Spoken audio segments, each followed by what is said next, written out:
आगे आगे जाके वो लड़कियों में जाके बैठ जल्दी बैठ नच्चे सुना पूरे 50,000। सांबा ठाकुर ने मेरे घर जमीन पर कब्जा कर लिया और मेरा पूरा परिवार बिखर गया। मेरे पिताजी की मौत हो गई, इसलिए मैंने ठाकुर के परिवार को मारकर डाकू बन गया। और अब हमारे गांव में कोई जुर्म नहीं होगा, इसलिए तुम सबको जाकर देख लूंगा और कड़ी नजर रख लूंगी। जी सरदार। रामलाल, मुझको इस जंगल की कटाई कर यहाँ फैक्ट्री बनवानी है, इसलिए तुम दरख्तों की कटाई करो। जो हुकुम ठाकुर साहब। रामलाल, तुम दरख्त की कटाई क्यों कर रहे हो? जी ठाकुर साहब ने कहा है। तुमको इससे क्या? जंगल की कटाई करना कानून जुर्म है। ठाकुर साहब, क्या आप नहीं जानते? कौन होते हैं मुझे रोकने वाले? हमारे सरकार का हुक्म है। कौन सरकार? गब्बर सिंह। वो गब्बर ठाकुर रोकेगा मुझे? हाँ, ये ऐसे नहीं मानेगा। पकड़ो इसे, ले चलो सरदार के पास। ठाकुर तो सांबा, काले ठाकुर को क्यों पकड़ कर लाए हो? सरदार, ठाकुर जंगल की कटाई करवा रहा था और हमारे मना करने पर भी नहीं माना, इसलिए हम इसे आपके पास आए। ठाकुर, क्या ये सही है? हाँ, तुमको इससे क्या? तुम अपना काम करो और मुझे अपना काम करने दो। ठाकुर की तो बहुत ज्यादा जबान चल रही है। क्या तुम नहीं जानते जंगल की कटाई से ग्लोबल वार्मिंग यानी आलमी हरारत में इजाफा होता है, गैस साली, पानी की कमी और ताजा भोजन की कमी होती है। जंगल परिंदों और जानवरों का घर होता है, उनका मकान उजड़ जाता है, वो बेघर हो जाते हैं। इसी वजह से लाखों नबातात और हैवानात की नस्लें खत्म होती जा रही है। इसकी सजा तुम्हें जरूर मिलेगी।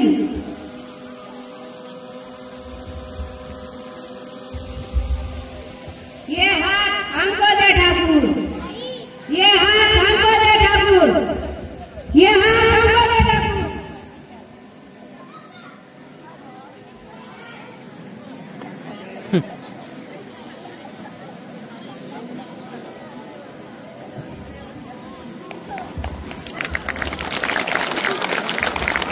पूरे गांव में ऐलान कर दिया जाएगा कि अगर जंगल की कटाई हुई तो उनके हाथ काट दिए जाएंगे। हमें अपने मुस्तकबिल के लिए जंगलात को बचाना होगा। अगर ये दरख्त ना रहेंगे तो हम भी ना रहेंगे। गब्बर से मैं अपना बदला जरूर लूंगा। जा रामलाल, जेलर से कहो कि जय और वीरू को छोड़ दे।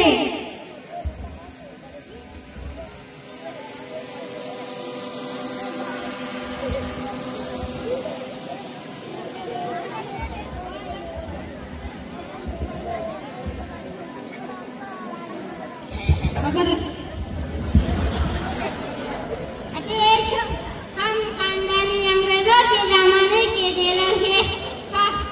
बोलो रामलाल, कैसे आना? ठाकुर साहब ने भेजा है। किस लिए?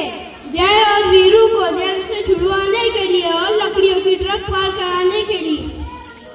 इसके लिए तुम्हें मुझे 50,000 रुपए देना होंगे। ठीक है।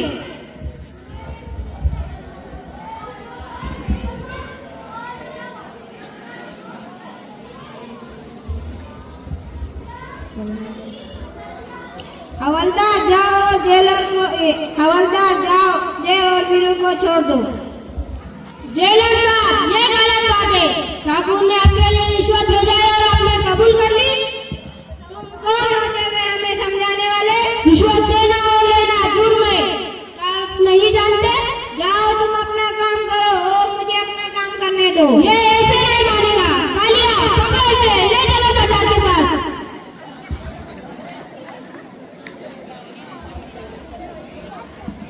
सरदार, जेलर रिश्वत लेता हुआ पकड़ा गया। जेलर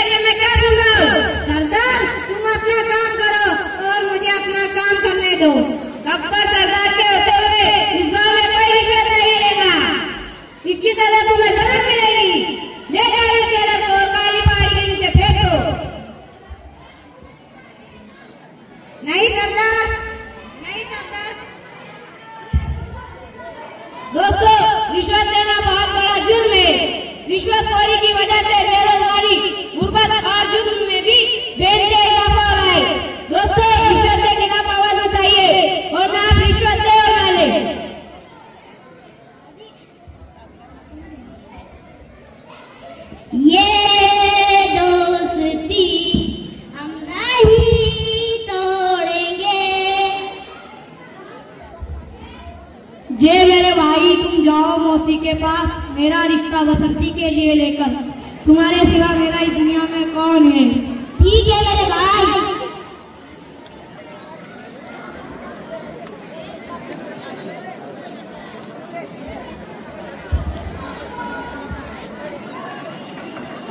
किसने बोला तुझे? हाँ?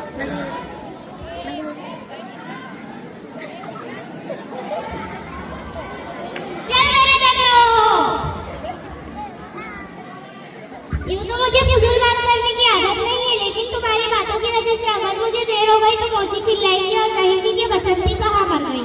ठीक है चलो।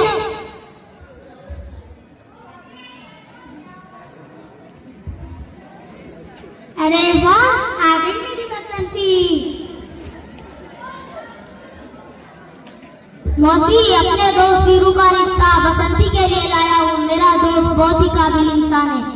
वो तो ठीक है बेटा, इतना तो पूछना पड़ेगा ना, लड़का क्या काम धाम करता है? अरे मौसी, वो तो औरंगाबाद में बड़ी कंपनी में छोटी जॉब करता है। छोटी जॉब? तो क्या हुआ मौसी, कंपनी तो बड़ी है। अरे हाँ, वो तो ठीक है बेटा, लेकिन जहेज? जहेज? अरे नहीं मौसी, तौबा तौबा, जहेज के तो वो बिल्कुल खिलाफ है। हाँ, मगर आप अपनी बेटी के लिए कुछ ना कुछ तो देगी। अरे बेटा, तुम तो जानते ही हो मुझ जैसी बूढ़ी के पास क्या है, ये झोपड़ा है और वो टांगा है। फिक्र ना करे मौसी, जो बुनियादी चीजें है वो दे देना। जैसे बेटा? Apple mobile. ये कितने का होगा? यही कोई 1 या 1.5 लाख का। अरे 1 या 1.5 लाख का? अरे मौसी, आप तो यूं ही टेंशन ले रही है, आपकी बसंती भी तो यूज करेगी ना फोन।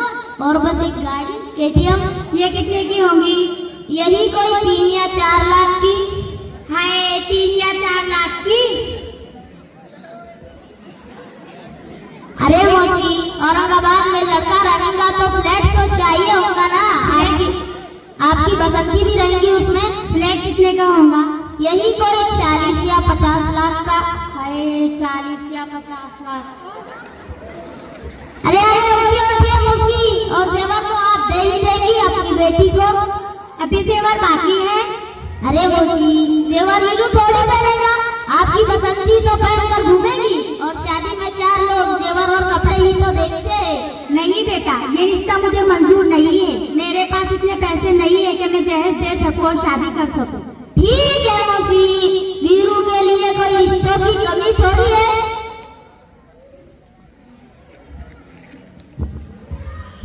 अरे करंजली, तू पैदा होते ही क्यों नहीं मर गई? अगर तू मर गई होती तो ये दिन ना देखना पड़ती। अरे मौसी, तुम बसंती को क्यों कोस रही हो? क्या तुम नहीं जानती, बेटा तो घर की नेमत होती है और बसंती तो किसी पर बोझ नहीं, वो खुद कमा कर खा सकती है। अरे बेटा, मुझे बेटी होने पर एतराज नहीं है, मगर कहाँ से लाऊं जहेज के पैसे? कहाँ से करूँ इसकी शादी? क्या मौसी, किसी ने आपसे जहेज मांगा है? हाँ, जय आया था वीरू का रिश्ता लेकर, और जहेज में बहुत सारी चीजों की मांग कर गया, जैसे बहुत बड़ी बड़ी चीजें, एप्पल मोबाइल है, फ्लैट है, KTM गाड़ी है, जेवर वगैरह की। गब्बर सरदार के होते यहाँ पे कोई जहेज नहीं लेगा। चलिए मौसी हमारे साथ।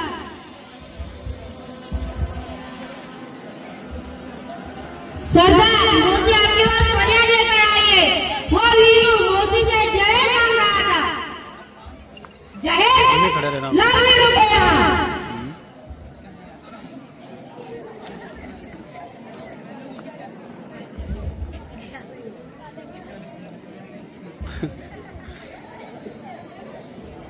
क्या तुमने जहेज मांगा मौसी से?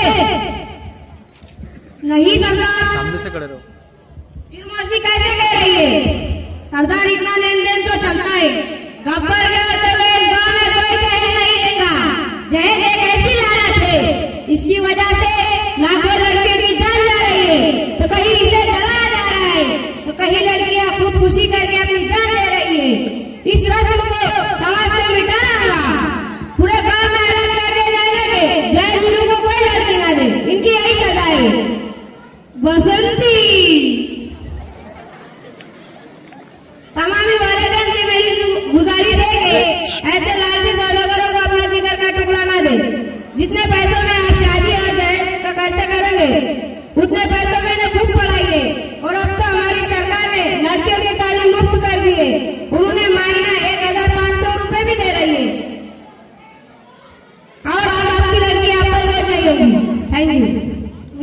तो सरदार मैं बसंती से भी कर दहेज लिए शादी करूंगा। सरदार मुझे भी माफ कर दीजिए, मैं भी ठाकुर की विधवा बहू से